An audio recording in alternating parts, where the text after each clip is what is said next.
I stood at the door, suitcase in hand, my heart breaking as my daughter-in-law slammed it shut. "It's mine now," Rachel had said, her eyes cold as she claimed my son's legacy, $50 million, all of it.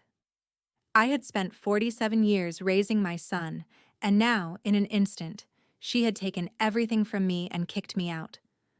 A week later, my phone rang. Her voice, shaky and desperate, begged for help. Help? After everything she'd taken, now she was the one in need. Wait, before we go any further, I gotta ask, where are you watching from? Drop it in the comments. And don't forget to subscribe. The rain fell steadily over the cemetery as the funeral came to an end. A sea of black umbrellas dotted the landscape, protecting the mourners from the soft but persistent drizzle. Eleanor Hayes stood at the gravesite, her hands trembling slightly as she placed a single rose on her son's freshly dug grave.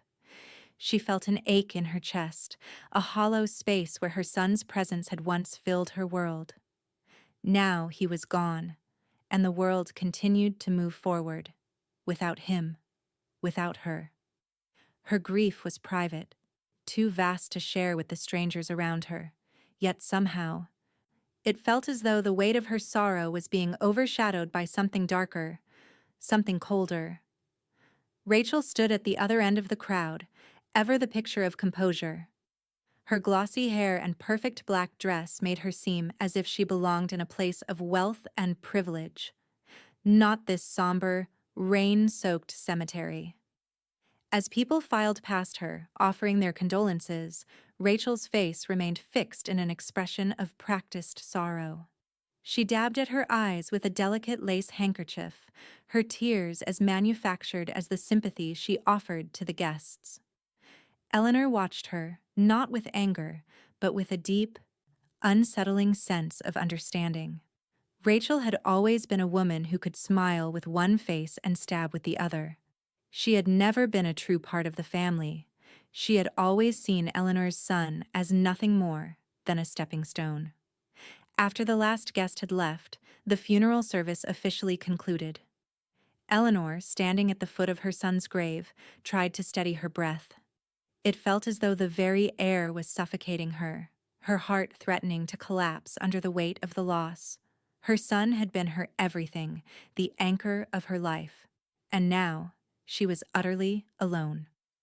She reached down and pressed her hand to the cold stone, whispering a prayer for him, though it did little to ease the ache inside her. The days that followed were a blur of legal papers, phone calls, and arrangements that had to be made. Eleanor spent much of her time alone, retreating to the quiet solitude of her modest apartment, away from the cold luxury of the penthouse she had once shared with her late son. The apartment, though simple, had always felt like home. It was small, but it had been theirs, a place where memories were made. Now, it seemed like the only refuge left to her in a world that had grown unfamiliar and hostile. Then came the phone call, the one Eleanor had been dreading. Rachel had requested a family meeting. The words felt as though they had been spoken in a tone of triumph, as if Rachel were already gloating over her newfound power. Eleanor took a deep breath before hanging up. She had no idea what to expect, but she knew Rachel's ambitions well enough. She wasn't just the grieving widow. She was a woman who saw an opportunity to take control, and she wasn't going to let anything stand in her way. The family meeting took place in the penthouse, an opulent space that had once been filled with warmth and laughter. Now it felt empty, as though it belonged to someone else. Rachel was already seated at the long dining table when Eleanor arrived, her posture rigid, her eyes calculating. There was no sign of grief now, no hint of sorrow, only the cold, sharp edge of someone who had already moved on to the next stage of her plan. "I'm the executor of the estate now, Eleanor," Rachel said, her voice smooth, her smile thin. She leaned forward slightly as though savoring every word. "I've taken care of everything. It's all in order." Eleanor felt a knot tighten in her stomach. She had expected Rachel to take control of the estate, but hearing it spoken so casually, so coldly, made it all the more real. Rachel, who had never been a part of the family's legacy, was now the one in charge. Eleanor had always known Rachel's ambitions ran deep, but this was something else entirely. The moment her son had passed, Rachel had seen an opportunity to claim what she believed was rightfully hers. Rachel slid a thick folder across the table, its contents heavy with the legal weight of their family's wealth. She glanced at Eleanor, her eyes scanning her face for any reaction. But Eleanor remained still, her expression unreadable. Rachel's gaze flicked back to the papers as she continued. The estate is valued at $50 million, and the penthouse, well, it's mine now.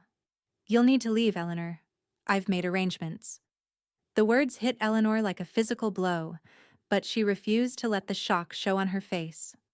This was what Rachel had always wanted, and now she had it. The penthouse, the wealth, the power. It was all slipping through Eleanor's fingers, and Rachel was there to pick it up.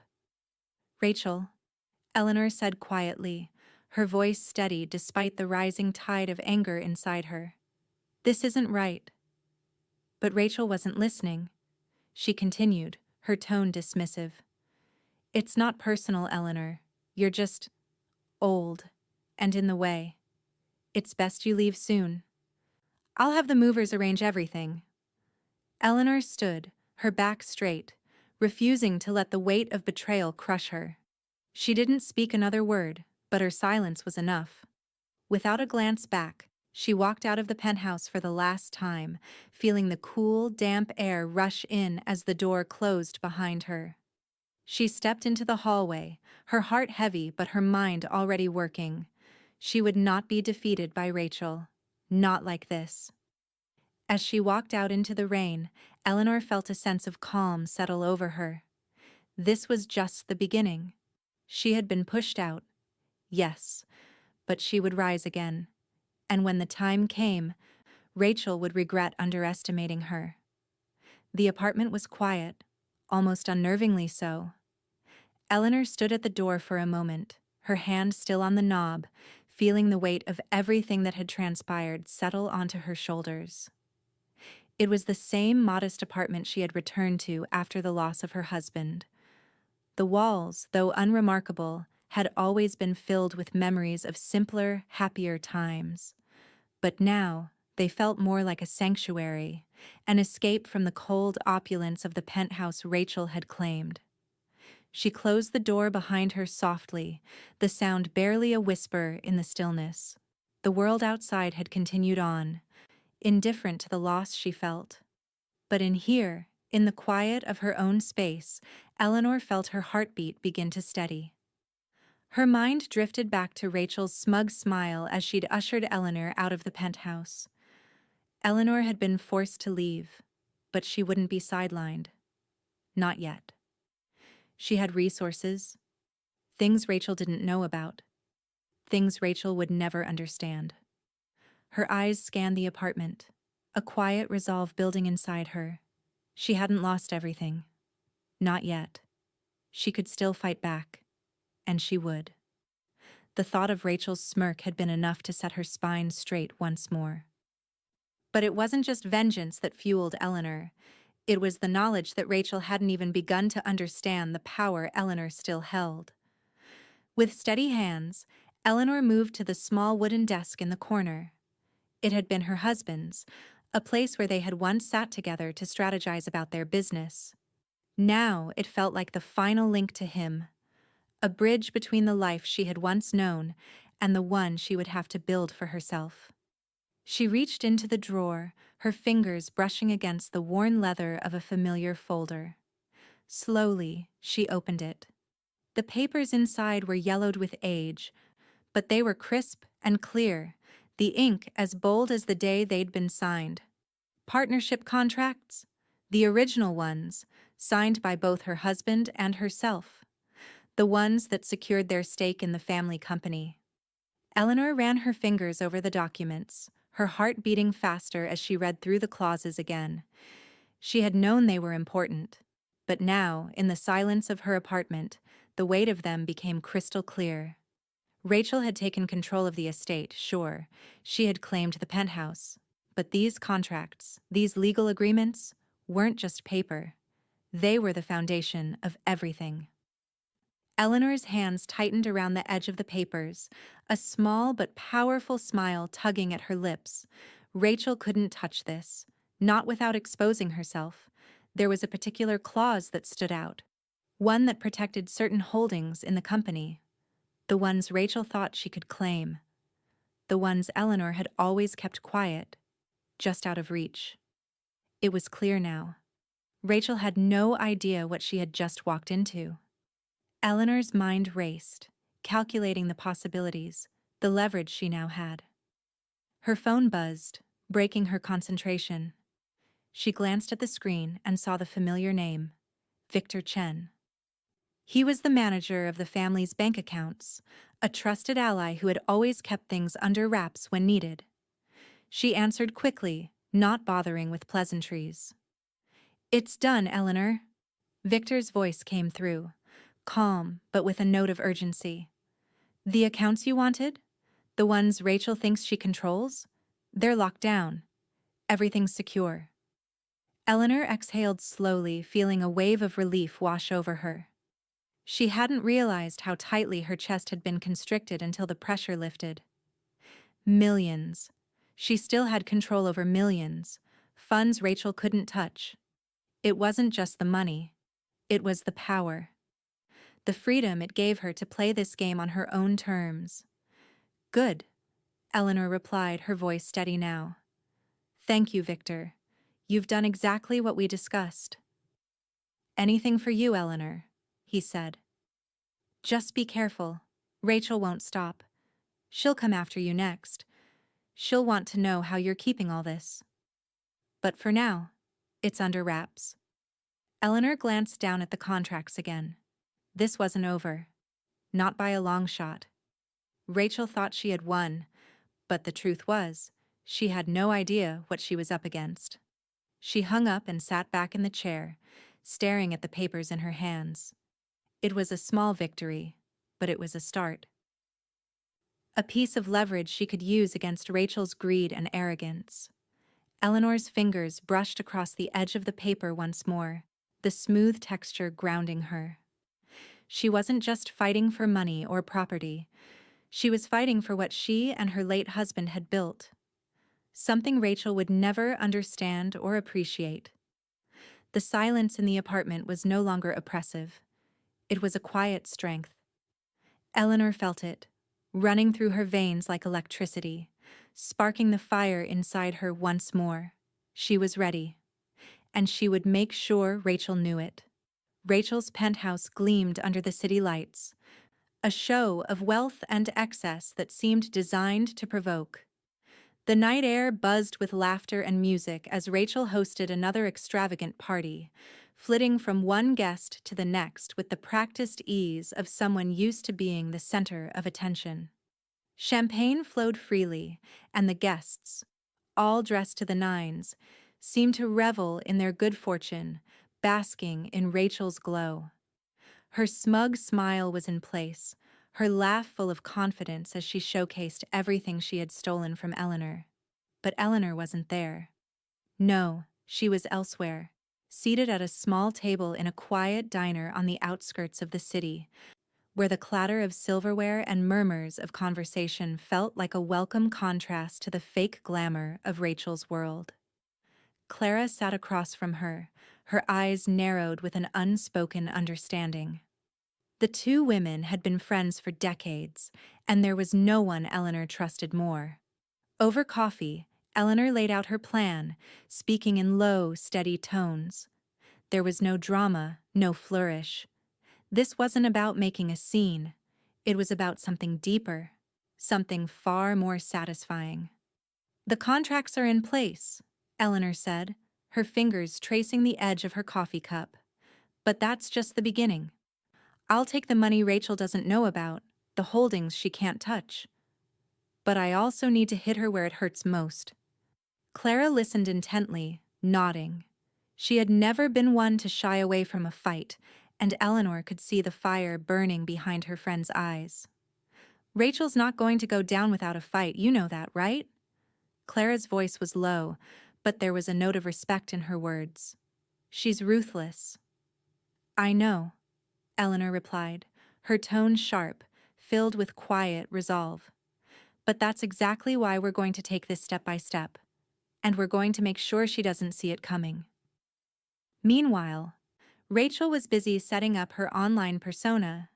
Social media posts flooded her accounts, carefully curated images of her new life, her flawless outfits, and of course, her lavish parties. She was untouchable, she told her followers. She flaunted her wealth with a snide comment about Eleanor, calling her old baggage in a post beneath a photo of herself holding a glass of champagne in the penthouse's grand living room. Let her laugh, Eleanor whispered to herself as she read the post later that evening. Her lips curled into a faint smile. It was exactly what she had expected. Rachel couldn't resist poking the bear. But Eleanor didn't need to respond with words. She would respond with action. Victor, her loyal ally at the bank, had already scheduled private meetings. He was the one with the access, the one who had the ability to lock Rachel out of what she thought was hers. And lock her out. He would. Everything's moving according to plan, Victor's voice had said during their earlier conversation, calm and precise. I've made arrangements to freeze the accounts Rachel doesn't know about. The ones that will show her how little control she actually has. No one will be able to touch them without raising suspicion. Eleanor felt a quiet satisfaction at Victor's words. This wasn't about being petty. This was about making Rachel understand the true power Eleanor had quietly held all along. Eleanor had always been the quiet force behind their success, the steady hand. Rachel's arrogance, her lack of understanding about the business. That was her downfall. Back in the diner, Clara grinned, the edge of her coffee cup pressing to her lips. You're going to enjoy this, aren't you? Eleanor didn't answer right away. She wasn't in it for the enjoyment. She was in it for the principle. She wanted Rachel to feel the weight of her actions, to realize that nothing in this world could be taken without consequences. I'm not doing this for revenge, Clara, Eleanor said quietly, her gaze focused on the quiet hum of the diner around them. I'm doing this to make sure Rachel never gets away with thinking she can take everything from me without a fight. There was a pause, a brief silence between them before Clara spoke again. And after that? After you take everything back? Eleanor looked up, meeting Clara's eyes with unwavering certainty. After that, we rebuild. But this time, I won't be doing it alone, and Rachel will have nothing left. As Clara's smirk grew wider, Eleanor's phone buzzed again, the screen lighting up with a name that made her heart race. Daniel, their lawyer, the one who had always been by her side in the most difficult of times. Eleanor answered the call, her voice steady. It's time. Everything is set, Eleanor. Daniel's voice crackled through the speaker. We're ready to file. The moment Rachel tries to take another step, we'll have her on the defensive. The moment he finished, Eleanor hung up without a word, her hand resting on the edge of the table. She felt an almost serene calmness wash over her, knowing that the game had officially begun. In the chaos Rachel had created for herself, Eleanor would find her victory. The afternoon light filtered through the blinds of Daniel's office, casting long shadows across the polished wood of the conference table. Eleanor sat opposite him, her fingers lightly drumming on the tabletop as she waited for him to spread out the documents. Her mind was sharp, her thoughts focused. This was the moment that would change everything. The moment Rachel would realize how little she understood about the empire Eleanor and her late husband had built. Daniel, ever the professional, slid a stack of papers toward her. His hands moved with practiced precision, but there was a certain tension in his movements that betrayed the weight of the situation. He respected Eleanor, but even he could sense that what they were about to uncover was far more than a simple legal maneuver. "This is it," Daniel said, his voice low but resolute. "We'll need to go through every clause carefully. I don't want any room for mistakes." Eleanor nodded, her eyes scanning the documents, each page heavier than the last. She had reviewed these contracts countless times over the years, but never like this. Not with Rachel's treachery fresh in her mind, not with the taste of betrayal still sharp on her tongue. She had always been the quiet, steadfast partner, letting her husband take the spotlight. But now she was the one who would take charge. As her eyes skimmed the pages, something caught her attention. A series of clauses she hadn't fully appreciated before. One in particular stood out. It was a safeguard. A provision that ensured control of the company would revert to her if her son had died without a will. The ink on the page seemed to glow as she read the words again, her pulse quickening. Her son had never written a will, not that she knew of, and certainly not one that Rachel could easily manipulate. This clause had been buried deep in the contract, something her husband had insisted on, something that had always seemed like an afterthought. But now it felt like the lifeline she needed. Eleanor felt the weight of the revelation settle in her chest, her eyes flicking to Daniel's face. He caught her gaze and gave a subtle nod, understanding without words. Rachel hadn't just made a mistake by taking control of the estate. She had violated the very terms that governed their wealth. The funds Rachel had seized, the properties she had laid claim to, they were all in violation of these clauses. "This is it," Eleanor whispered under her breath, her voice tinged with satisfaction. "She's made a fatal error." Daniel pushed the rest of the documents aside, his expression sharp as he assessed the situation. "If we present this to the court, Rachel won't have a leg to stand on. We've got airtight legal leverage now." Eleanor's lips curled into a faint but victorious smile. It wasn't just the money, the assets, or the penthouse that mattered now. It was the principle, the knowledge that Rachel had been so blinded by her greed, she had overlooked the very foundation that Eleanor's family had built. This was more than a legal battle. This was a reckoning. Outside the window, the noise of the city swirled around them, but inside the office, the world felt like it had slowed to a crawl. Eleanor held the documents tightly in her hands, the weight of them grounding her. She wasn't just a widow. She wasn't just a woman clinging to the remnants of a life she'd lost. She was the rightful heir, the one with the power to reclaim everything Rachel had tried to steal.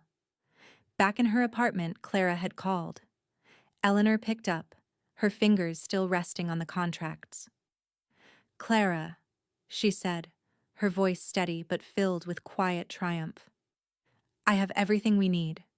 Clara's voice on the other end crackled with excitement. "She has no idea what's coming." Eleanor chuckled softly, the sound almost regal in its calm. "No, she doesn't."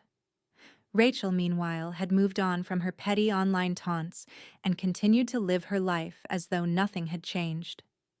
She had spent the past few days basking in the luxury she'd stolen from Eleanor, booking a last-minute vacation abroad to a private resort, a grand getaway to flaunt her newfound wealth.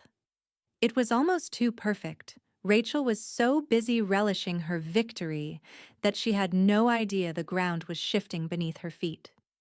Eleanor could almost picture it. Rachel lounging by a pool, a drink in hand, unaware that the walls were closing in. It made her smile again, the image of Rachel's arrogant face flashing before her eyes. But Eleanor wasn't about to let her opponent rest too easily. The plan was in motion, and there was no turning back now. She had the leverage. She had the power. And Rachel had just made her first and most fatal mistake. "Time to get ready," Eleanor said softly to herself, her fingers lingering on the legal documents. "This isn't over." Rachel strode through the marble-lined corridors of the bank, her heels clicking sharply against the polished floor. Her perfectly manicured fingers drummed impatiently against the sleek surface of the counter as she handed over her credit card to the teller, a smile pasted on her face. She had just finished a shopping spree. A few more designer bags, an impulsive purchase of a rare diamond necklace, things she believed she was entitled to. The kind of luxuries that came with the life she'd inherited, with the power she had seized. She was so wrapped up in her newfound wealth, so certain of her control, that she didn't even notice the slight hesitation in the teller's movements. The woman's fingers hovered over the register for a moment too long before she spoke. "I'm sorry, ma'am, but your card has been declined." Rachel's smile faltered, but only for a second. She wasn't used to being told no. "Excuse me?" she said, her voice taking on a sharp edge. "Try again. There's plenty of money in my account." The teller's expression remained unchanged, though there was a flicker of unease in her eyes. She entered the card number again, but the screen only flashed the same message. Declined. Rachel's fingers curled tightly around the card, her pulse quickening. "This isn't right," she snapped, her voice rising. "There must be some mistake." The teller glanced at the computer screen and then back at Rachel. "Ma'am, I'm afraid the bank has placed a hold on your account. I'm unable to process this transaction." Rachel's face flushed with frustration. She could feel the eyes of the other shoppers on her. She gritted her teeth and swiped the card again, but the results were the same. Declined. "I need to speak to your manager," Rachel demanded, her voice tight with anger. The teller nodded, backing away from the counter. Moments later, a man in a suit emerged from the back office, his expression professional but cautious. He had seen Rachel's type before, someone used to getting what they wanted, someone who never had to be told no. The manager stepped forward, a polite smile on his face. "How can I assist you, ma'am?" Rachel wasted no time. "There's been some mistake. My accounts should be open. You need to fix this. Now." The manager's face remained unreadable. "I'm afraid the situation is beyond my control, ma'am. There's a court order in place that has frozen all access to your assets." Rachel's stomach dropped. She couldn't have heard him right. A court order? She felt her world tilt on its axis. "Court order?" she repeated, her voice dangerously low. "What are you talking about?" He glanced at the computer screen again, as if confirming his own words, before looking back at her with an almost apologetic glance. "I'm sorry, but your accounts are frozen. You'll need to resolve this through legal channels." Rachel's mind raced. What had happened? She stormed out of the bank, the door slamming behind her, and her head spun as she climbed into the waiting black SUV outside. She gripped her phone tightly, dialing Victor's number with trembling fingers. "Victor!" she spat when he answered, her voice sharp and filled with fury. "Fix this. Right now." There was a long pause on the other end of the line before Victor responded, his voice calm, steady. "Rachel, I've done everything I can. There's nothing more I can do. It's a court order. You know as well as I do that there's nothing I can do to reverse it without going through the proper channels." Rachel's grip on the phone tightened, and for a moment she could only stare out the window, seeing nothing but the blur of the city. "You let this happen," she hissed, a cold fury settling in her chest. "You told me everything was secure." Victor's tone remained unchanged, professional. "The court order supersedes any arrangements we had. You violated terms, Rachel. There's no easy way to fix this." She slammed the phone down, her entire body trembling with rage. How could this be happening? She was supposed to be in control. She had won. But now? Now everything was slipping away from her. Everything she had taken for granted, her wealth, her status, her power, had been ripped from under her without warning. As she stormed up to her penthouse, the weight of everything pressing down on her, the doorman's gaze seemed colder than usual. He didn't meet her eyes as she walked past, his silence adding to the sinking feeling in her chest. Inside, the reality of the situation hit her harder than ever. The marble floors, the pristine decor, none of it mattered. None of it was hers. Not in the way she had thought.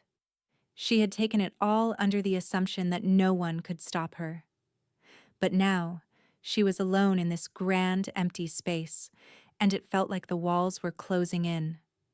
She moved through the rooms, her heels clicking sharply on the cold floors as she approached the living room. Her gaze fell on the staff she had once commanded, the ones she had always treated like mere servants. But today, they were packing up their things, their faces blank, not even offering her a glance as they moved in silence. "Where are you going?" Rachel demanded, her voice tight with disbelief. "Get back to work." One of the maids, a young woman with tired eyes, stopped for a moment, glancing at Rachel with a look of pity. "We're leaving, ma'am. We can't work for you anymore." Rachel's heart pounded in her chest. "What? No, you can't just leave. I'm still in charge here." The maid hesitated, her voice soft but firm. "No, ma'am, you're not. You don't own this anymore." Rachel froze, the room suddenly feeling smaller, the silence deafening. The words cut deeper than she could have imagined. The truth was starting to sink in.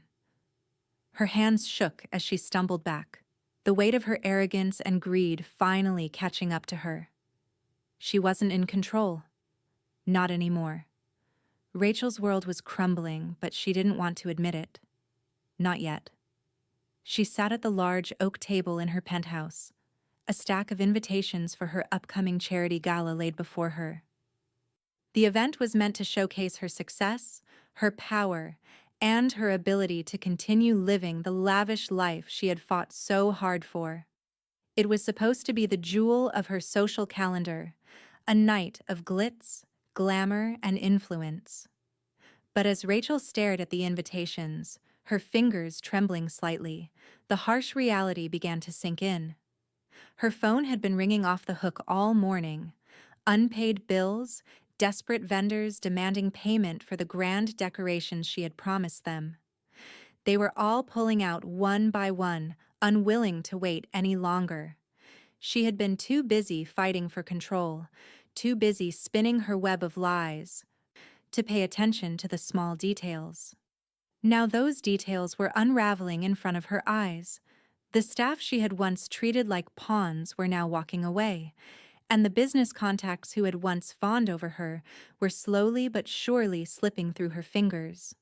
A knock on the door startled her, and she stood quickly, smoothing the front of her dress as if it could smooth away the mess she had created.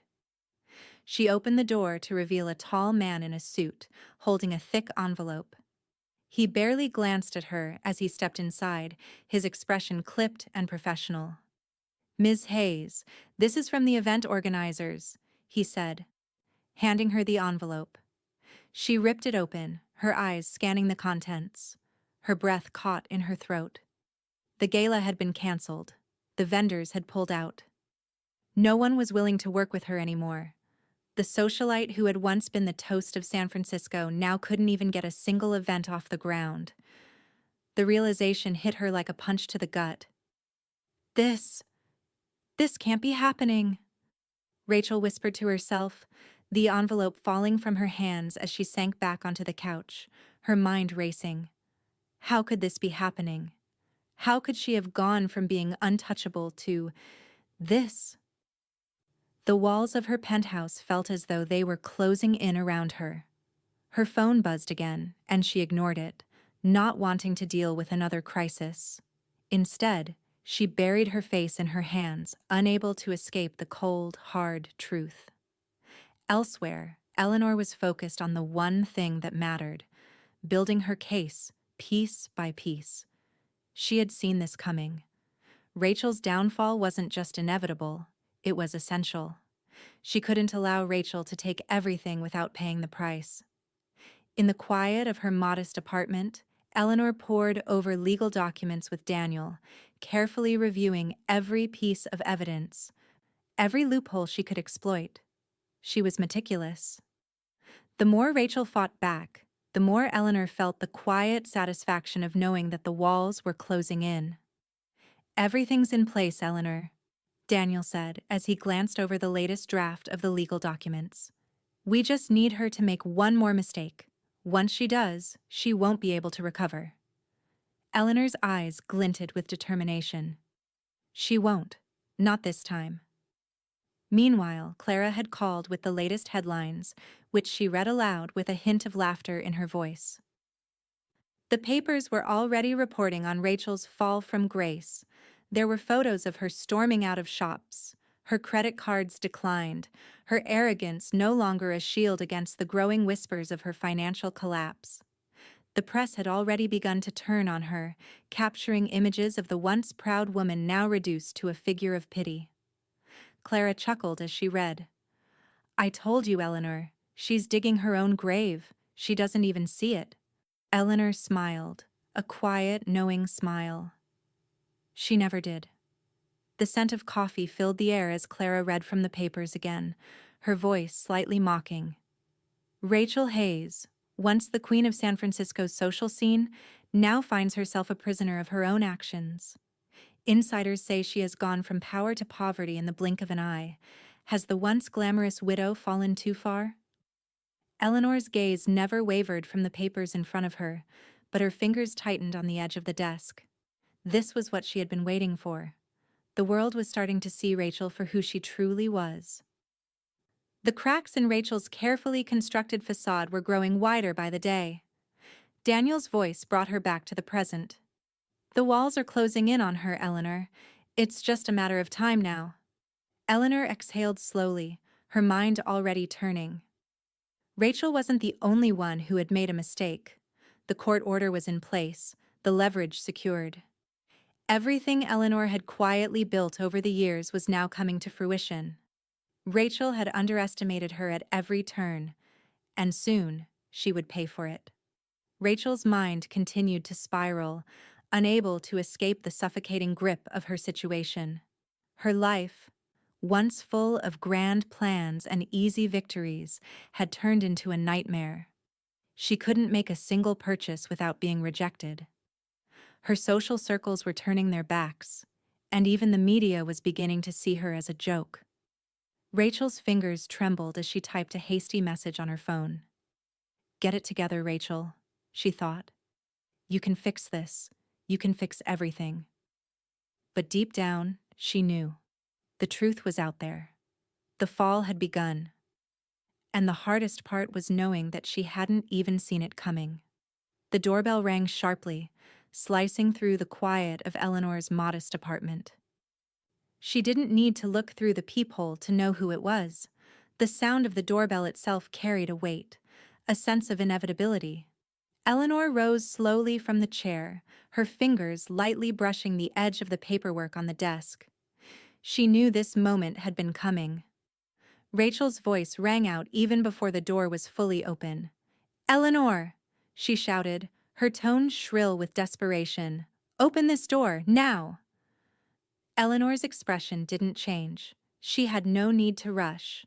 This visit was on Rachel's terms, but the outcome would be on Eleanor's.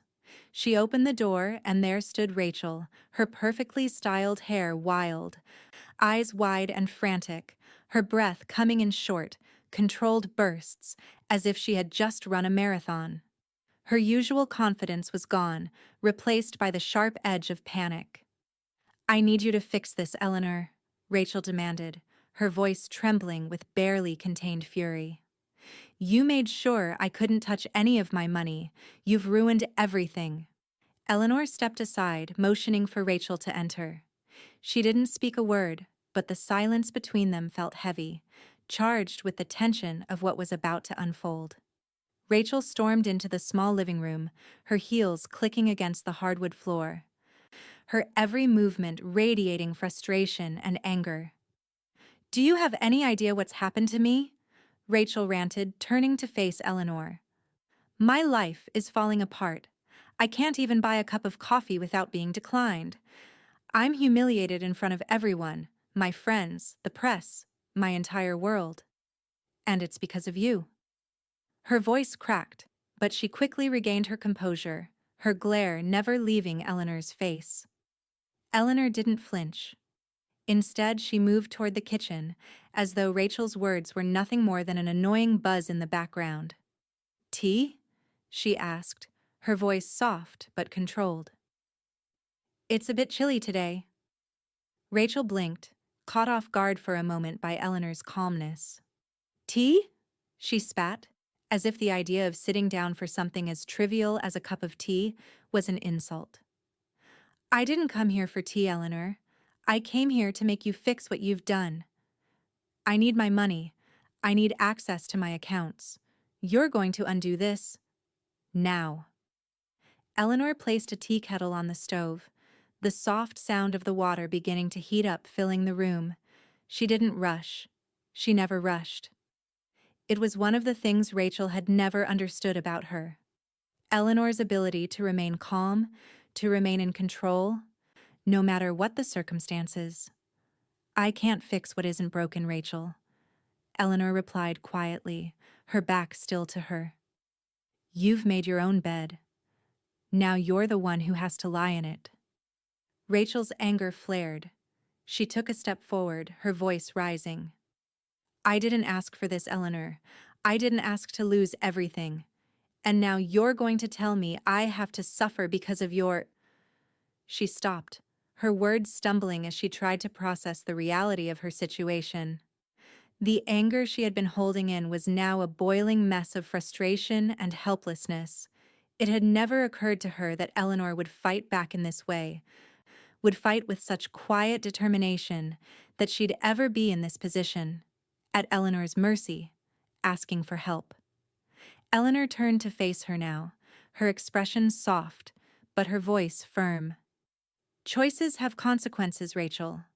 The words hung in the air between them, like a slow, deliberate whisper. There was no malice in her tone, no satisfaction at seeing Rachel squirm. Only a quiet truth that Rachel had yet to come to terms with. Rachel's face twisted in anger, her hands clenched at her sides as she let out an explosive breath. "I don't care about your moralizing, Eleanor. Fix it." She took a step closer, her chest rising and falling with the weight of her frustration. "I'm the one who's been wronged here. I'm the one who's been betrayed." Eleanor's gaze never wavered. She offered Rachel a smile, small and almost imperceptible. It wasn't a smile of kindness, but one of quiet satisfaction, the smile of someone who knew that they had already won.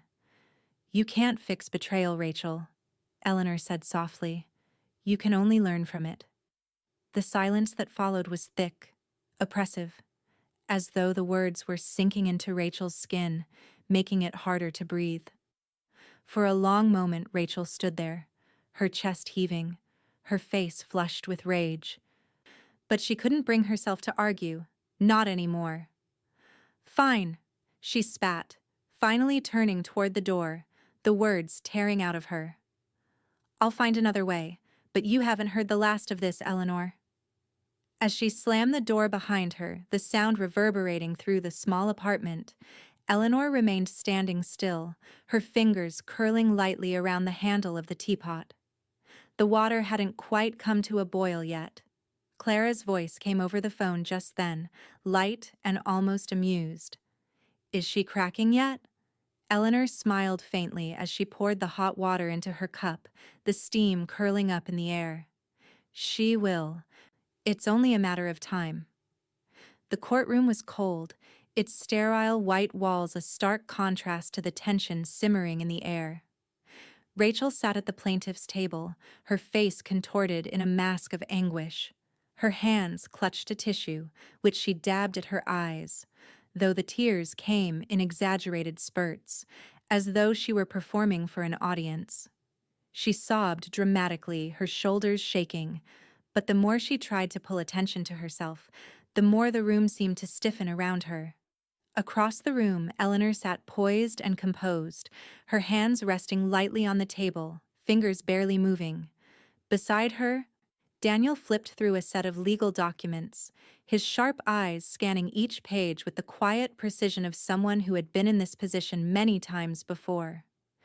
Eleanor had done this before. She knew that courtrooms were not for drama.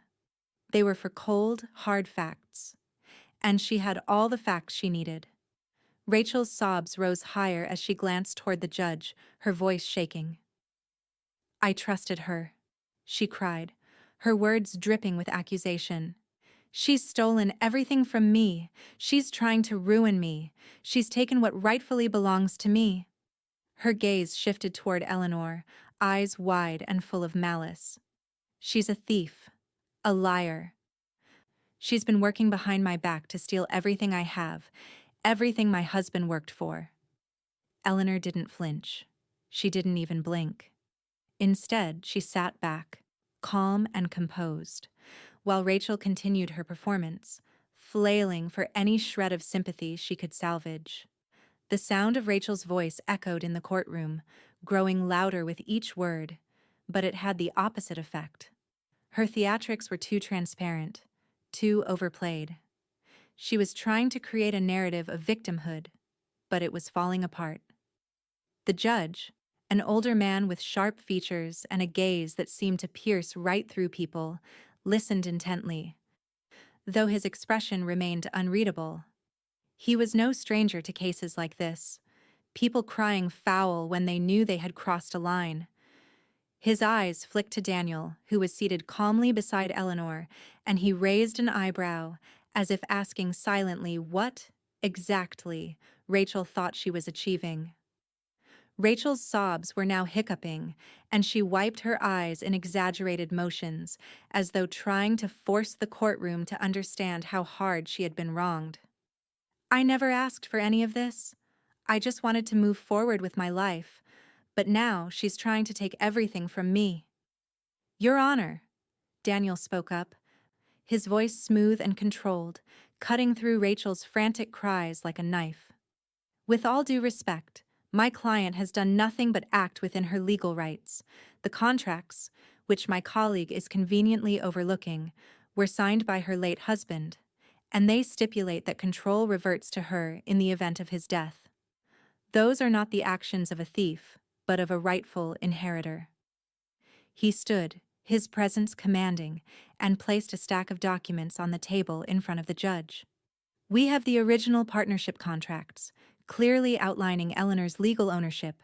In fact, Mrs. Hayes, my client, has only sought to enforce the terms of an agreement that was put in place years ago. There is no theft, Your Honor. Only the lawful execution of a will that Rachel Hayes either ignored or never bothered to read." Rachel froze, her mouth still open as though to continue her rant, but no words came. The courtroom was silent for a moment, the weight of Daniel's words sinking in. The judge adjusted his glasses and looked at the papers, flipping through them slowly. The lines of the contract, the clauses, the signatures, all perfectly in order, all perfectly legal. Eleanor hadn't stolen a thing. The judge's voice broke the silence, low but firm. "Mrs. Hayes, your accusations are emotional, to say the least. However, the law does not care for drama. The facts are clear here." He paused, letting his words hang in the air. "The evidence presented by Mr. Brooks and Mrs. Hayes speaks for itself. The agreement was valid, and the stipulations were clear. You, Mrs. Hayes, have no legal claim to the assets you've attempted to seize." Rachel's face turned a sickly shade of red, her fists clenched at her sides. She opened her mouth, but the judge raised his hand, silencing her before she could speak. "Furthermore," the judge continued, his gaze unyielding, "the actions taken by Mrs. Hayes were in full compliance with the original contracts. I am therefore ruling in favor of Mrs. Hayes. The estate will remain under her control." Rachel's breath hitched, the weight of the judgment crashing down on her. She stared at the judge, her mouth agape, unable to comprehend what had just happened. It was over. Her attempts to take everything from Eleanor had been legally dismissed. As the judge continued, his words a mere blur to Rachel, Eleanor sat perfectly still beside Daniel, the faintest of smiles curling on her lips. She had won. It was over. The judge's voice broke through Rachel's stupor again. "As for you, Mrs. Hayes," he said, his tone turning colder, "I am also imposing tighter restrictions on your access to any remaining assets. You will have no further control over the company or its holdings until further notice." Rachel's heart pounded in her chest, her world crumbling around her. She hadn't just lost, she had lost everything. The judge's ruling had tightened the noose on her, and there was no escape. Her mind raced, and she wanted to scream, but the words caught in her throat. Her empire was gone. The first whispers of Rachel's downfall began to spread through the media like wildfire. Headlines screamed about her lavish spending habits, her reckless lifestyle that had once been the envy of San Francisco's elite. Reporters dug deep into her recent purchases: designer clothes, luxury cars, a house of opulence that had seemed so untouchable just months ago. The story of Rachel Hayes, widow to a man whose wealth could have sustained her for decades, suddenly seemed tragically flawed. The tabloids devoured the details of her extravagant spending sprees, painting her as a woman who had burned through millions without a second thought. Rachel had always been the center of attention, but now, the attention was not the kind she had once craved. The cameras that had once captured her entrance into social gatherings now followed her every move with the same insatiable curiosity they reserved for fallen stars. And Rachel, who had always been able to turn her face to the cameras with a confident smile, now found herself avoiding them at all costs. She had never seen it coming. The fall from grace, the sudden unraveling of her world. Debt collectors were the first to knock. At first, they came politely, a few stern letters here and there. But as the days turned into weeks and Rachel continued to ignore them, their tone grew more demanding. It wasn't long before they started calling her multiple times a day, their voices growing more insistent, more threatening. The numbers on her phone screen flashed like an alarm, a constant reminder of how far she had fallen. "Miss Hayes, your payment is past due," one of them would say. "We've given you enough time. You need to settle this now." Rachel would hang up without a word, too proud, too desperate to admit that she was losing control. But she knew the truth. The world that had once revolved around her, with its endless streams of money and opportunities, had come to an abrupt halt. The house she had called her sanctuary was no longer a symbol of wealth and power. It was a trap she could no longer afford to keep. Then came the staff.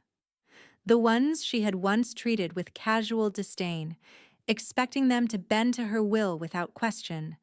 They were the first to leave. One by one they walked out, fed up with being unpaid and unappreciated. But it wasn't just the staff that had turned on her. Her entire support system was crumbling. The lawyers who had once fought for her, the vendors who had happily charged her exorbitant fees, all of them now knew the truth. They were no longer interested in taking her calls. In desperation, Rachel tried to sell the only thing that had any value left in her life: her jewelry. She gathered the diamond rings, the bracelets, the necklaces, and drove to the nearest pawn shop, her face a mask of forced composure. The old man behind the counter didn't even look up when she placed the items on the counter. He only took a brief glance at each piece before muttering, "Not worth much in this condition. You're better off keeping them." Her heart sank with every word. The treasures she'd flaunted so proudly, the jewels that had once signified her status, were now worthless. Not just in monetary value, but in the eyes of the world. She had nothing left. The irony wasn't lost on Eleanor. She had seen Rachel's life fall apart from the quiet comfort of a corner diner, sitting with Clara, sipping her coffee, her expression almost serene. From the booth in the back, Eleanor could see the ripple effect of Rachel's choices. The headlines, the phone calls, the people pulling away from her. Clara leaned across the table, her eyes glinting with amusement as she read another headline aloud. "Rachel Hayes's extravagant lifestyle crashes as creditors close in." Debt collectors stalk her every move, a fall from grace that no one saw coming. She's finally paying the price for her unchecked greed. Eleanor didn't need to say anything. She simply took a slow sip of her coffee, the warmth grounding her in the quiet satisfaction of a battle well fought. Daniel's voice came through the phone just then, calm and precise. "It's done, Eleanor. Rachel's financial empire is collapsing. The last of her assets are being seized. It's just a matter of time before the bank calls in the mortgage on that penthouse. She's cornered." Eleanor nodded, not surprised, not even particularly moved. She had expected it. In fact, it was exactly what she had been waiting for. She knew the walls would close in eventually. Rachel had only made one fatal mistake, underestimating her. Across the table, Clara's chuckle echoed lightly in the diner. "She's almost out of moves now, isn't she? All that wealth, all that arrogance, crumbling to dust." "Soon," Eleanor replied softly, her gaze steady. "Soon, it'll all be over." The morning light barely broke through the heavy fog as the movers arrived at Rachel's penthouse, the sound of their trucks rumbling down the street filling the otherwise silent air. Rachel stood by the front door, her arms crossed tightly across her chest as she watched them, feeling as though the walls of the life she had built were crumbling before her eyes. The luxury she had once basked in now felt like a distant dream, a dream that had evaporated as quickly as the wealth that had fueled it. With each heavy thud of a box being loaded into the truck, Rachel's breath quickened. She had never thought it would come to this. Never imagined she would be standing at the edge of ruin, watching everything she had worked for, everything she had taken, disappear. Her expensive furniture, her priceless art, even the decorative vases that lined the shelves, they were being carted away like unwanted trash. "Be careful with that," she called out to one of the movers, her voice trembling, but it lacked the usual commanding tone she used to wield. Her power had slipped away, replaced by desperation. The workers ignored her, their faces stoic, too focused on the task at hand to pay her any mind. It was a sight she never thought she'd see. The great Rachel Hayes, stripped of her wealth, her status, her identity. She had been so confident just weeks ago, but now she was just another person being forced out of her home. The life she had built on the backs of others, on manipulation and greed, was slipping through her fingers.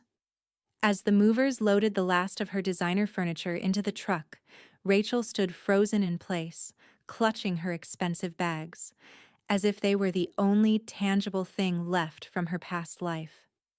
Her fingers tightened around the handles, but the bags felt too light now, too empty.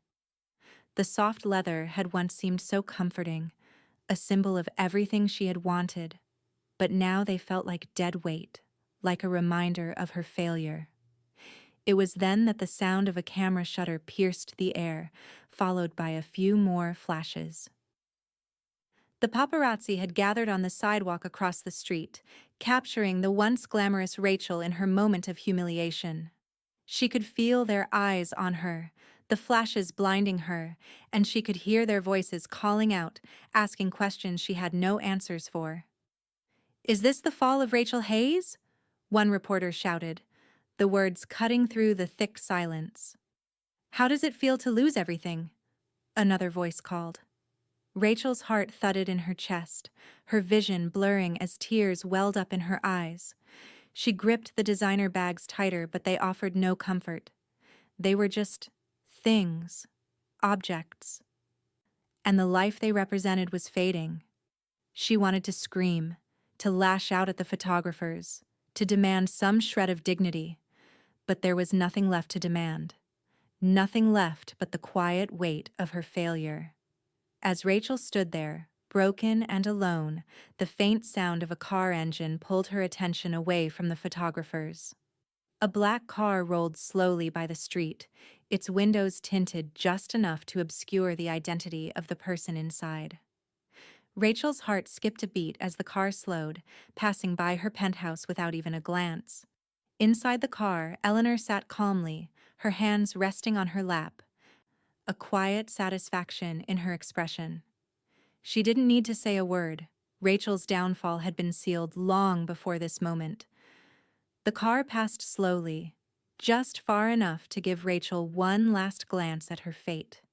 Eleanor, serene as always, didn't even acknowledge the photographers, their eager eyes following the car as it drove away, leaving Rachel standing there in front of the camera lenses.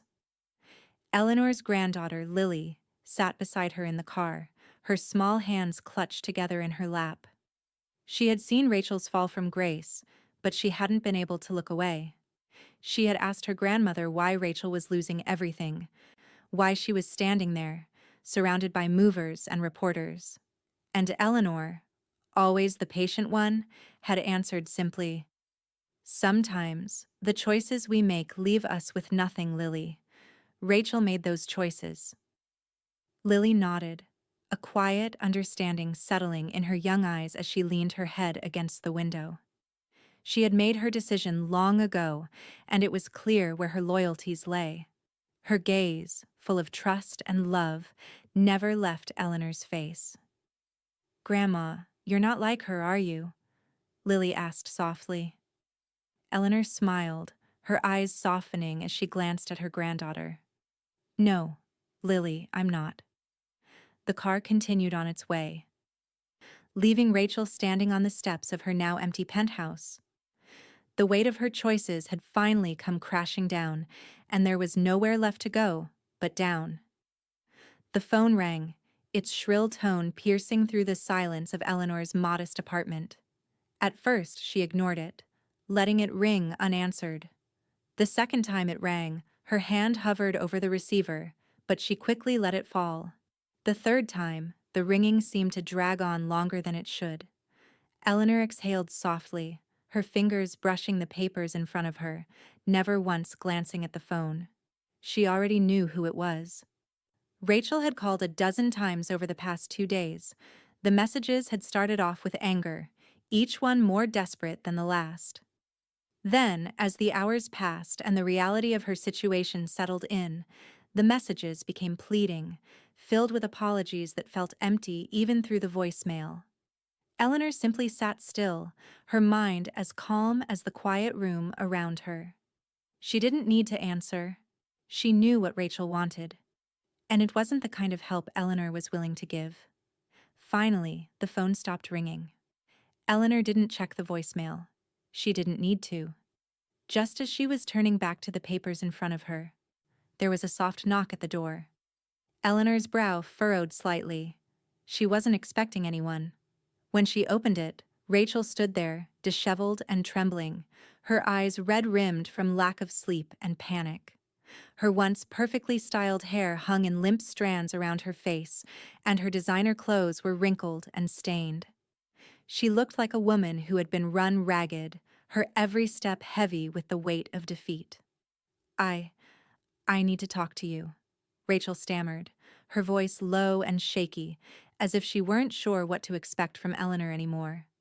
She wasn't standing confidently anymore. There was no arrogance, no pride in her posture. There was only desperation.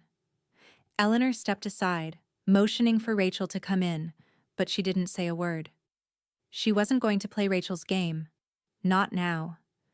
She simply let the door swing open and watched Rachel step inside. Rachel's eyes flickered around the small apartment, taking in the contrast between the life she had lost and the quiet, steady life Eleanor had carved for herself. She seemed to shrink under the weight of it. Rachel's eyes met Eleanor's, and for the first time, there was no defiance in them. Only a flicker of something unspoken. Shame, perhaps. Or the realization that everything she had built had crumbled beyond repair. "Please," Rachel started, her voice breaking. I need your help. I'm losing everything." Her breath caught, and she wiped her face with the back of her hand. I've tried everything, but I don't have anywhere left to turn." Eleanor didn't move. She stood in the center of the room, her gaze steady, almost clinical, as she watched Rachel, who now stood in front of her, broken and defeated. The woman who had once tried to take everything from her now knelt before her, as if seeking mercy. But Eleanor didn't need to offer any. Rachel collapsed to her knees, her hands clutching at her chest in an almost pleading gesture. "Please," she whispered, her voice barely audible. "I'll do anything. Please, help me." The scene unfolded in front of Eleanor like a performance she had seen too many times before. The final act of a woman who had thought she was untouchable. A woman who had been so convinced that power and wealth could shield her from consequences. Now, all Rachel had left was the very thing she had never known: humility. Clara, who had been sitting quietly in the corner, folded her arms across her chest, her expression one of quiet amusement. She had seen this coming, the implosion of Rachel's arrogance, and now she was seeing the very end of it. Her lips curved into a small, almost amused smile. "She's cracking, isn't she?" Eleanor didn't respond right away. She watched Rachel's shoulders tremble as she sobbed, her face buried in her hands. The sound of Rachel's cries filled the small space between them, but Eleanor remained calm, cold, even.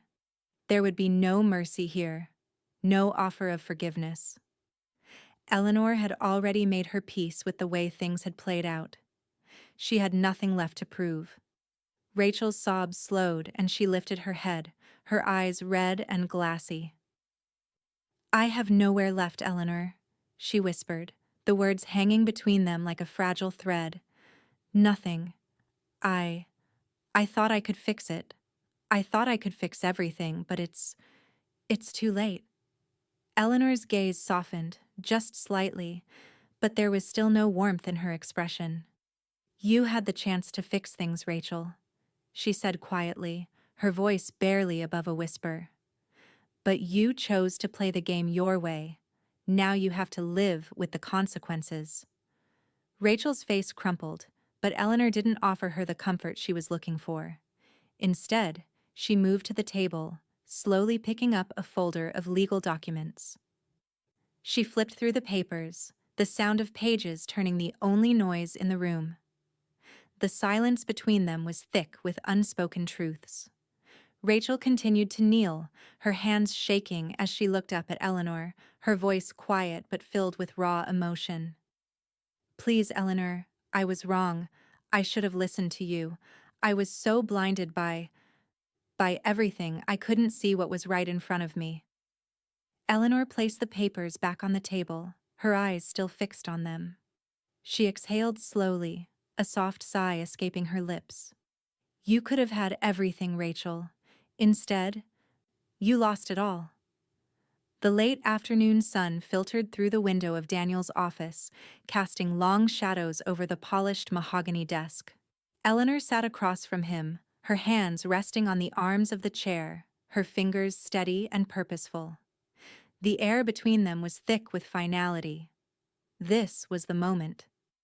Daniel, ever the professional, had already laid out the documents before her, a stack of carefully crafted papers that would seal Rachel's fate once and for all. He didn't speak immediately. He didn't need to. This wasn't just another routine matter. This was the culmination of everything Eleanor had worked for. Everything she had sacrificed to protect her legacy and her son's memory. Eleanor picked up the pen, feeling the weight of it in her hand. Her eyes flicked over the pages in front of her. The will updates, the revisions that would ensure Rachel no longer had any claim to what was hers. There was no room for emotion now, no room for second-guessing. This was necessary. It had to be done. She glanced up at Daniel, who sat back in his chair, his expression neutral. But there was an unspoken understanding between them.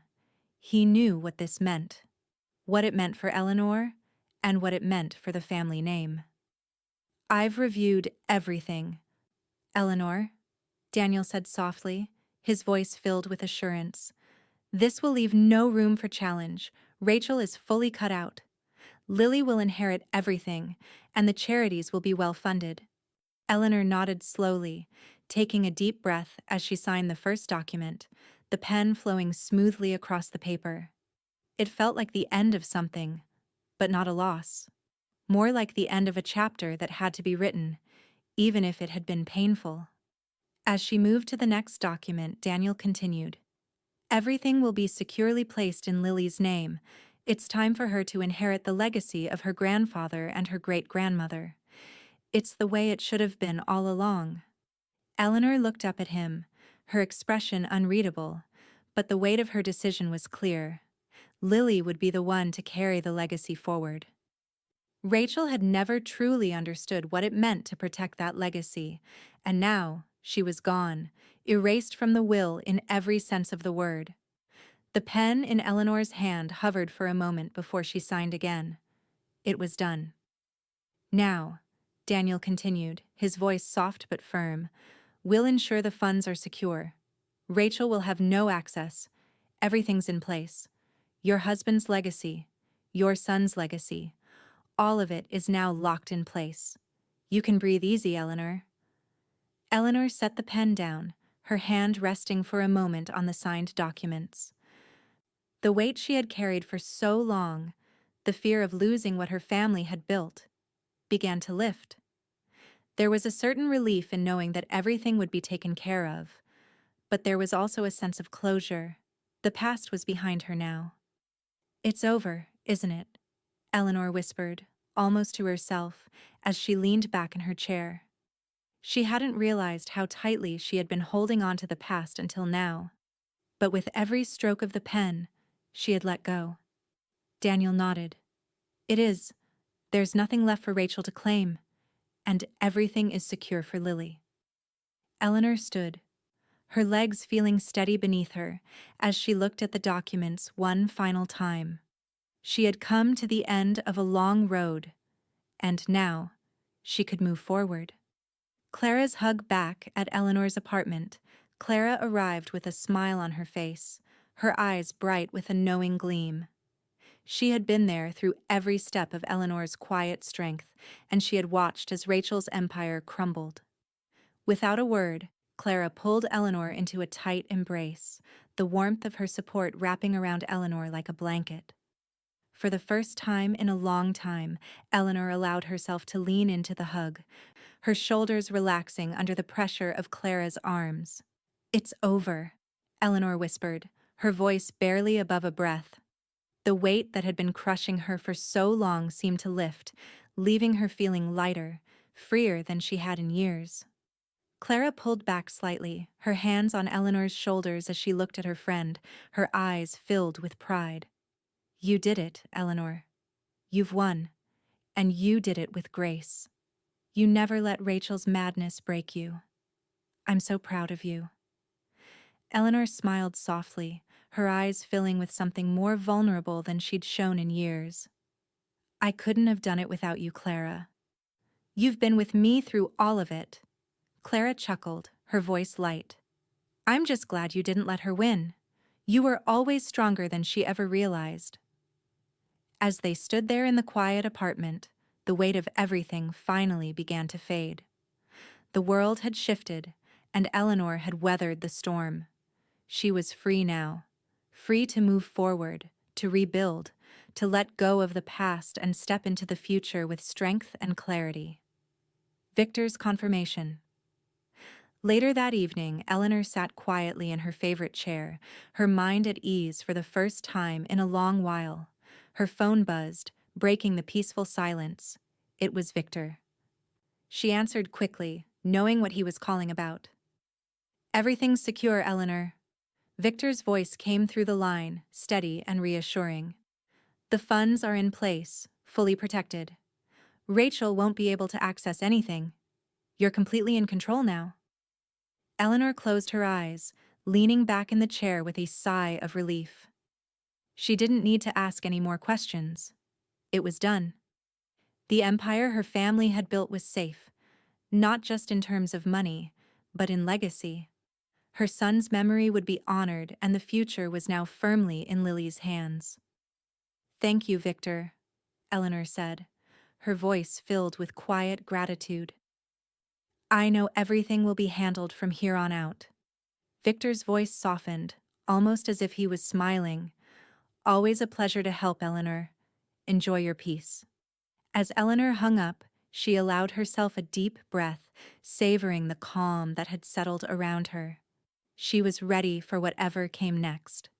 The grand gala at the hospital wing was everything Eleanor had hoped it would be.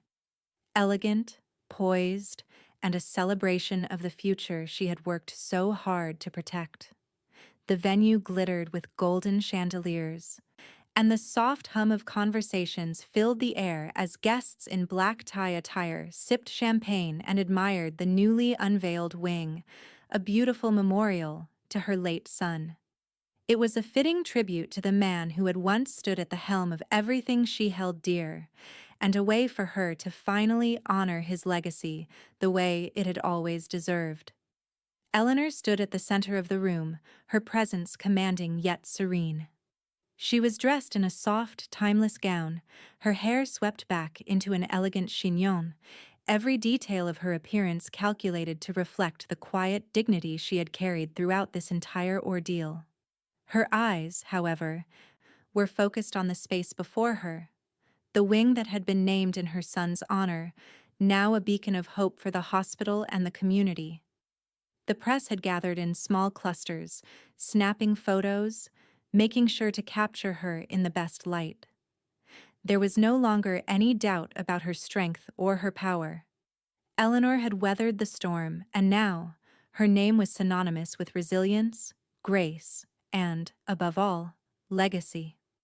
As the evening unfolded, whispers of admiration followed her wherever she went. She's done it. She's rebuilt her life and her son's legacy from the ashes of everything Rachel tried to tear down, one guest whispered, not realizing Eleanor could hear them. But she wasn't offended. It was exactly what she had wanted. Her son's name would live on, and his work, their work, would not be forgotten. Rachel, on the other hand, was nowhere to be seen. Eleanor hadn't expected her to attend, but a small part of her had wondered whether Rachel would show up, somehow, looking for a way to reclaim what she had lost. Yet, the absence of her former daughter-in-law only solidified the power shift that had already occurred. Rachel's return. But just as the evening was reaching its peak, the front doors of the gala burst open, and there she stood. Rachel. Her presence cut through the crowd like a cold wind. She was dressed in a sleek black dress, her makeup heavy, her face tight with barely contained bitterness. The once confident, glamorous woman was now a shadow of herself, disheveled, gaunt, with dark circles beneath her eyes that only deepened her sense of defeat.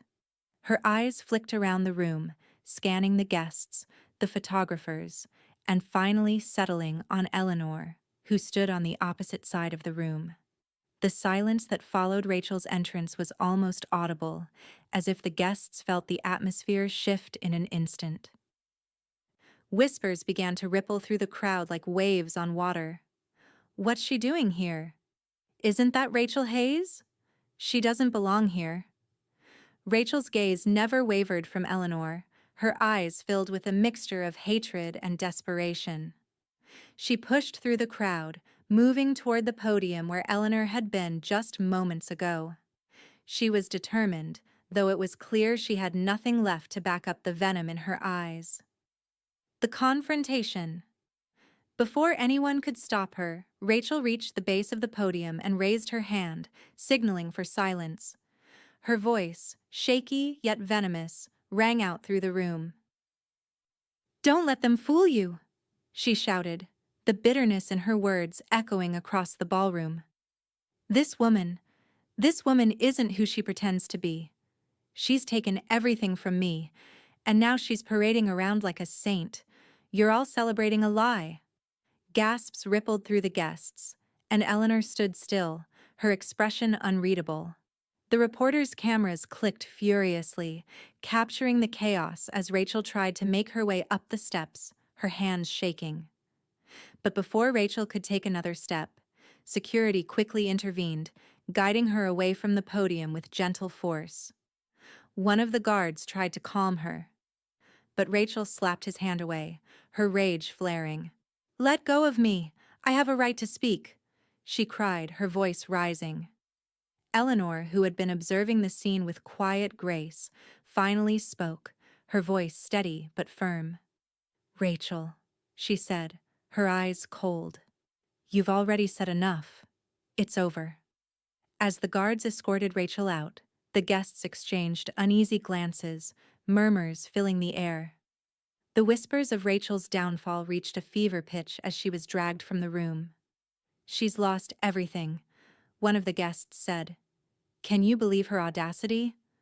Eleanor's gaze remained fixed ahead, her posture straight. She was a portrait of calm, as if the spectacle unfolding before her wasn't at all unexpected. She had known this would happen. Rachel wasn't capable of stepping away quietly. Her ego, her desperate need to control everything, had always been her downfall. The investigation had begun quietly at first, just a few calls to the bank, a few subtle checks to trace the trail of Rachel's finances. But now, the investigators were everywhere. They swarmed her accounts, each one meticulously combing through the labyrinth of transactions she had made over the years. It wasn't long before they found what they were looking for: a trail of embezzlement, tax evasion, and money laundering. Rachel's life had always been one of excess, one she could never afford, and the authorities had finally caught up with her. The signs had been there, glaringly obvious to anyone paying attention, but Rachel had thought she was untouchable. She had spent the money as though it would last forever, like the facade of wealth would protect her from the consequences of her actions. But now, those consequences were coming down on her with the full force of the law. Rachel's panic. Rachel once again was the center of the storm, but this time, the attention she garnered wasn't the kind she'd sought. Her phone had been ringing off the hook, the constant barrage of messages from reporters, lawyers, and debt collectors all crashing together. She couldn't breathe. She couldn't think.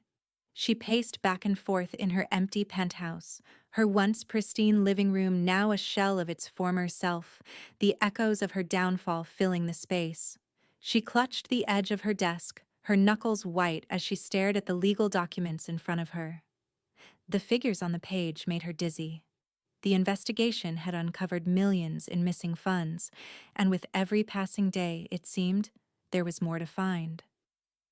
She picked up her phone and dialed the one number she thought could save her: Eleanor's.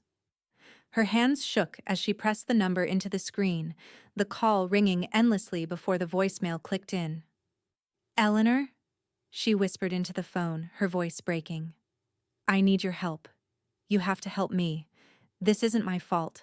I didn't know about the money. I—" The message cut off as she angrily hung up, pacing again. It was hopeless.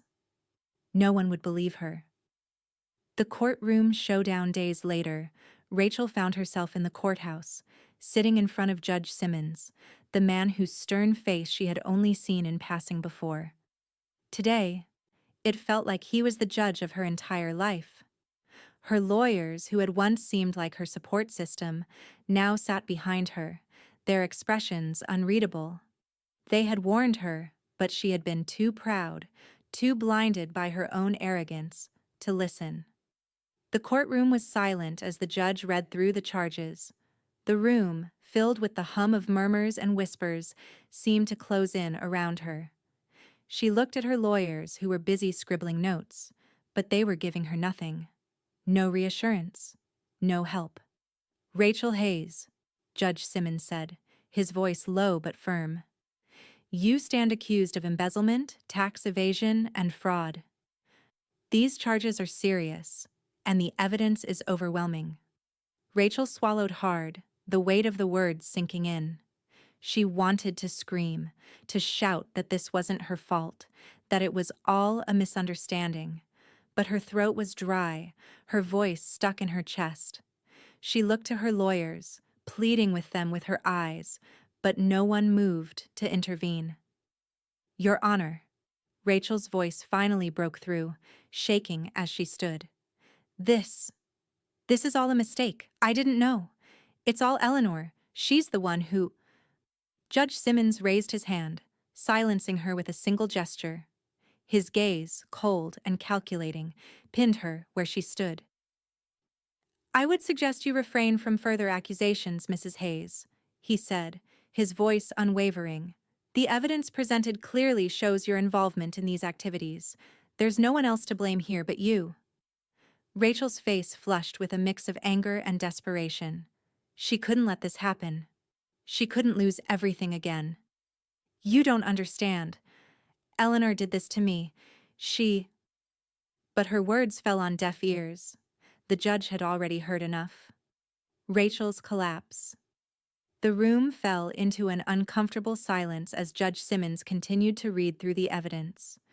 Rachel's heart pounded in her chest, her mind spinning with thoughts of escape, of a way out. But there was no escape. The truth was out. The lies she had built her life on had finally caught up with her. She collapsed back into her chair, her breath shallow and rapid. The weight of the charges pressing down on her was too much to bear. She wanted to cry, to scream, but all that came out was a hollow, defeated sob. Her fingers clutched the edge of the table as her shoulders trembled. In that moment, Rachel realized just how far she had fallen. There was no turning back now. She was finished. Eleanor's calm victory. As the hearing ended and Rachel was led away, Eleanor remained seated outside the courtroom, calm and collected. She wasn't here to gloat. She had never been one for such things. But the relief of knowing that Rachel was finally facing justice settled deep in her bones. Clara, sitting beside her, placed a comforting hand on Eleanor's arm. "It's over," Clara whispered, her voice soft with emotion. Eleanor nodded, her eyes fixed ahead. She had won. Her son's legacy was secure. The family name would endure. And Rachel? Well, Rachel's downfall was of her own making. Eleanor had only made sure the truth was revealed. The gala was more than just a celebration.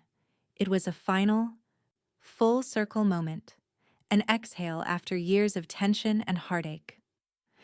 Eleanor stood at the front of the grand ballroom, the soft golden light of the chandeliers casting long shadows over the elegantly dressed guests. The polished marble floors gleamed, reflecting the quiet elegance of the evening. It was a night to honor her son's memory and everything he had built, everything she had fought so hard to protect. But it was also a night of triumph, of reclaiming her own legacy. The space was filled with faces she had come to trust. Old friends, business associates, people who had stood by her side through the storm. The atmosphere was filled with a quiet reverence as they moved through the evening, sipping wine, exchanging pleasantries, but always circling back to the memory of the man who had shaped so much of their world. And beside Eleanor, standing tall and proud, was Lily.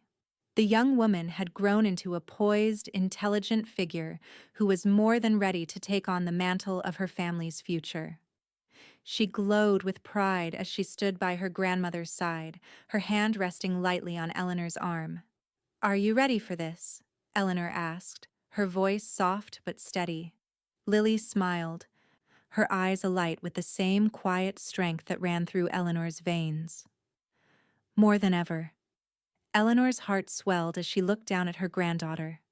This was the future she had been working toward, the future her son had dreamed of, now securely in Lily's hands. Clara's beaming pride.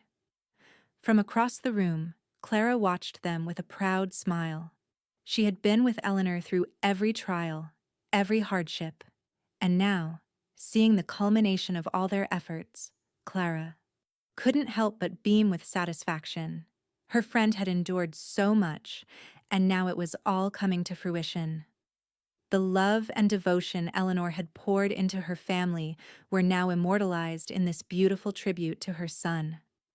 Clara's eyes flicked from Eleanor and Lily to the guests, who were now gathered in small clusters, nodding in admiration.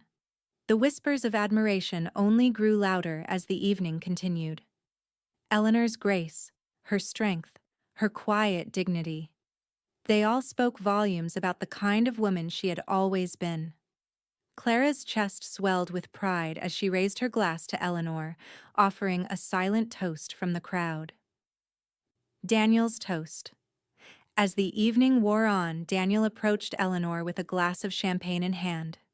His expression, as always, was composed, but there was a hint of warmth in his eyes, a sense of shared history between them.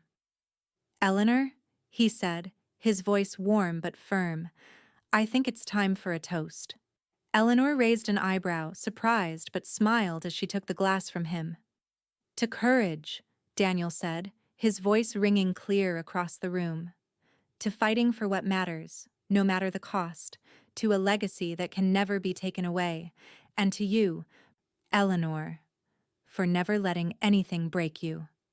The room fell silent as everyone raised their glasses, a collective toast to the woman who had persevered through it all. Eleanor's eyes met Daniel's, a silent acknowledgement passing between them. They both knew the cost of the battle she had fought, and now they were watching her claim her victory. She lifted her glass, offering a brief but heartfelt smile before taking a sip of the champagne. The bubbles seemed to settle any remaining tension in her chest. Victor's confirmation. Victor, standing off to the side, his arms folded with a quiet satisfaction, approached Eleanor after the toast.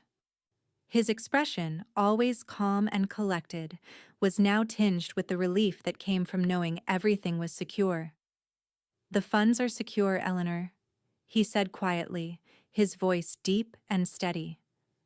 "Everything is locked down tight. The estate, the investments, all of it. Rachel has no access and no one can challenge your holdings. It's all safe." Eleanor nodded, the weight of those words settling in her chest. She had secured the future for Lily, for herself, and for the memory of her son. There were no more threats, no more fear of losing everything.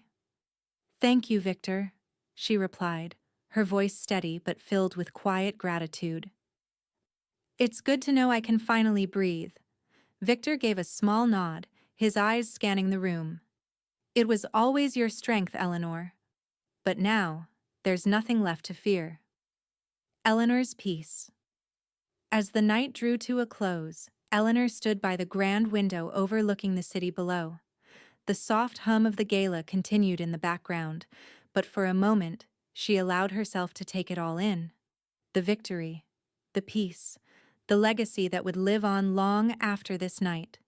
She could feel the weight of the past few years fall away like a heavy cloak, replaced by something lighter, something freer. She had built this life, brick by brick, and now it was secure. The family she had fought for, the legacy she had safeguarded, was safe. Her gaze fell on Lily, who was laughing with a group of guests, her presence a reminder that the future was in good hands. Eleanor's heart swelled with pride. "She thought she buried me with him," Eleanor murmured softly to herself, a quiet smile playing at the corner of her lips. "But I rose carrying his name."